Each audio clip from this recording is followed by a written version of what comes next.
Hey guys, welcome back to my YouTube channel. जब से फातिमा अपने बच्चे को मिलकर आई है उस दिन से फातिमा के दिल में मज़ीद अपने बच्चे के लिए मोहब्बत बढ़ जाती है और वो चाहती है कि अब मैं हर सूरत में अपने बच्चे को हासिल कर पाऊँ। आज के इस वीडियो में आप लोगों को बताएंगे कि फातिमा ये बच्चा अब मुतहर से कैसे छीनेगी, कैसे उसे अब हासिल कर पाएगी। तो जल्दी से हमारे चैनल को सब्सक्राइब कर दें और साथ में लगे बेल आइकन बटन को लाजमी प्रेस कर दें ताकि नई से नई आने वाली वीडियो को नोटिफिकेशन आप लोगों को मिल सके।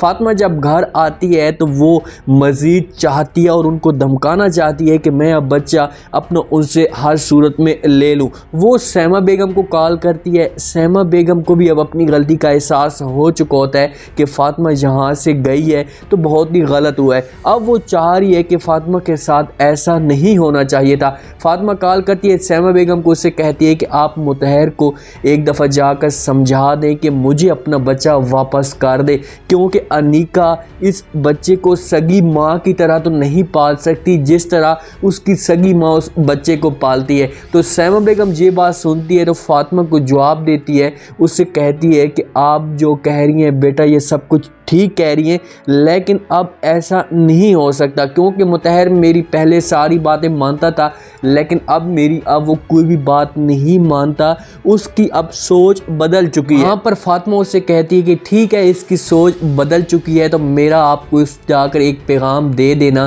कि अब मैं बच्चा जाकर इससे कोर्ट में जाकर लूँगी या कोर्ट में जाकर इससे छीनूँगी। फातिमा ये बात करके कॉल काट देती है।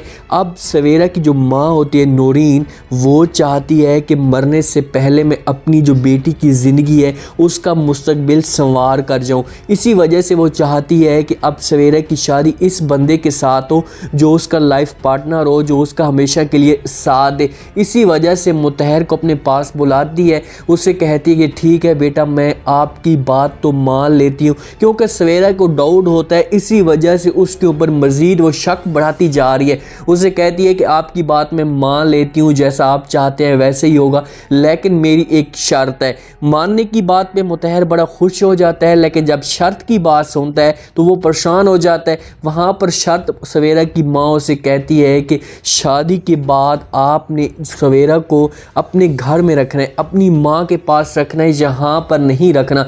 जब मुतहर ये बात सुनता है तो उसके चेहरे का रंग उड़ जाता है, वो तो परेशान हो जाता है। वो ये सोच रहा था कि मेरा अब गुड़ में रंबा घुस चुका है, अब मैं सिर्फ उसे मलाई खाऊंगा और तो कुछ भी नहीं होगा। लेकिन ये शर्त सुनकर मुतहर परेशान हो जाता है। सवेरा की माँ को डिस्चार्ज करके घर ले जाते हैं। मुतहर उसको अगले दिन मिलने के लिए आ जाता है, अपने जहन में मज़ीद अच्छी तरह और प्लानिंग बनाता है और उसके सामने आता है और उसके घुटने पे पाँव लगाना शुरू करता है, उसके पाँव के ऊपर अपने हाथ रखना शुरू कर दे। तो उससे कहता है कि आप पहले तो मैं आपका दामाद था लेकिन आप मुझे अपने बेटों की नज़र से देखें। अब यहाँ पर देखें वो उसका बेटा बन चुका है, क्योंकि वो बेटा ना बनता तो लाजमी बात है सवेरा की माँ का दिल ना पिघलता। उससे कहती है कि मैं सवेरा के बग़ैर नहीं रह सकता, उसके बग़ैर मर जाऊँगा, उसके साथ बेपनाह मोहब्बत करता हूँ। अपनी जो आंसू होते हैं वो थूक के साथ मज़ीद बढ़ाना शुरू कर देता है, उसके सामने नाटक करना शुरू कर देते हैं। आखिरकार सवेरा की माँ को दिल के ऊपर एक पत्थर सा जो था वो पिघलना शुरू हो जाता है, उसके ऊपर ऐसा ऐसा नरमी आना शुरू हो जाती है और वो ये सोच रही होती है कि ठीक है शादी इसकी करवा देते हैं, लेकिन इसके बाद मैं ख़ुद इनकी माँ को मिलने के लिए जाऊँगी। वहाँ पर मुतहर को आराम करवाती हैं, उठाती हैं। मुतहर बड़ा खुश हो जाता है कि अब मेरा काम मुकम्मल तौर पर कंप्लीट हो चुका है। नसीम बेगम के पास फातिमा का यहाँ पर रहना बहुत ही मुश्किल हो चुका है। वो एक एक मिनट एक एक दिन यहाँ पर फातिमा को बर्दाश्त नहीं करती। वो चाहती है कि फातिमा यहाँ से जल्द चली जाए। फातिमा को अपने पास बुलाती है, उससे कहती है कि देखो फातिमा, अगर तुम उमैर से ख़ुद दूर होगी, उसे मना करोगी तो हो सकता है कि वो भी यहाँ से पीछे हट जाए। मैं ये कैसे कर सकती हूँ कि एक शादीशुदा लड़की हो, एक बच्चे की माँ हो, जिसके पास बच्चा भी हो, मैं उसके साथ अपनी बेटी की शादी तो नहीं करवा सकती। मैं उसके लिए कोई अच्छी सी लड़की ढूंढूंगी, प्लीज़ आप उसे अपने आप से मना कर दो। फातिमा उसकी बात मान लेती है, उससे कहती है कि ठीक है आप कहती हैं तो मैं आपकी बात मानती हूँ, मैं उमैर को जाकर मना कर दूंगी। उमैर को अपने पास बुलाती है, उमैर को कहती है कि तुम्हारी जो माँ कह रही है ना, तुम उसकी बात को मानो और जाकर किसी अच्छी लड़की के साथ शादी करो, आज के बाद मेरा और तुम्हारा ताल्लुक जो है ये ख़त्म हो जाएगा। उमैर ये बात सुनता है तो फातिमा को साफ इनकार कर दे, तो उससे कहता है कि नहीं, चाहे जो कुछ भी हो जाए मैं इस टीके से या मैं यहाँ से नहीं हटूँगा, मैं आपके साथ मोहब्बत करता हूँ, आपके साथ मैंने अपनी एक ज़िंदगी का सफ़र सीखा है, शुरू किया है, तो मैं ये ख़त्म नहीं कर सकता, मैं जाकर अपनी मम्मा को ख़ुद कहता हूँ। उमैर गुस्से से अपनी माँ के कमरे में चला जाता है। मंसूर साहब और वहाँ पर नसीन बेगम आपस में डिस्कस कर रहे होते हैं फातिमा के टॉपिक के ऊपर, कि यही सोच रहे होते हैं कि फातिमा की जल्द से जल्द शादी करें। तो उमैर अपनी माँ को कहते हैं कि माँ जी आपकी ज़िद है, अगर आप अपनी ज़िद पे अटकी हुई हैं तो मेरी भी यही ज़िद है कि मैं फातिमा के अलावा किसी और के साथ शादी का सोच भी नहीं सकता। अगर मेरी शादी होगी तो फातिमा के साथ होगी, वरना मैं किसी और के साथ शादी नहीं करूँगा। ये बात करके उमैर वहाँ से जाने लगता है, मुड़ने लगता है, तो पीछे दरवाजे पे फातिमा ये सारी बातें सुन लेती है। उमैर उसके साथ बात नहीं करता, उमैर वहाँ से चला जाता है। फातिमा आती है अपनी तई अम्मा के पास और उससे कहती है कि तई अम्मा जैसा आप चाहती हैं मैं वैसा करने के लिए तैयार हूँ। अब फातिमा देखो इन लोगों की खुशी की खातिर कुर्बानी देने के लिए भी तैयार हो चुकी है। वो इन्हें कहती है कि ठीक है आप मेरी जहाँ पर भी शादी करवाना चाहते हैं मैं उस जगह पर शादी करने के लिए तैयार हूँ। मैं सिर्फ और सिर्फ ये चाहती हूँ कि आपके बीच में और उमैर के बीच में जो नफ़रतें हैं ये ख़त्म हो जाए। नसीन बेगम बड़ी खुश हो जाती है।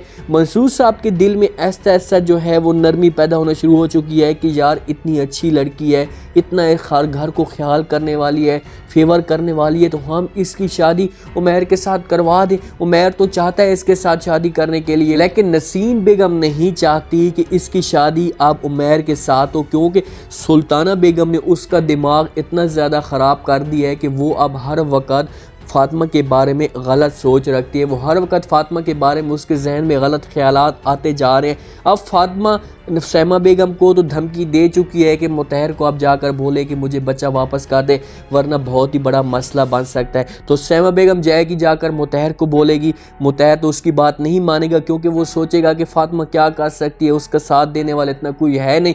तो वहाँ पर लेकिन फातिमा कोर्ट में जाएगी, कोर्ट में जाकर सब कुछ ये करेगी तो उससे अपना बच्चा मिल जाएगा। मुतहर से बच्चा भी चला जाएगा, क्योंकि अनीका भी नहीं चाहती कि ये बच्चा अब हमारे पास रहे, क्योंकि वो इस बच्चे से अनीका थक चुकी है। वो अपनी जो ज़िंदगी है वो आज़ादाना तरीके से गुजारना चाहती है।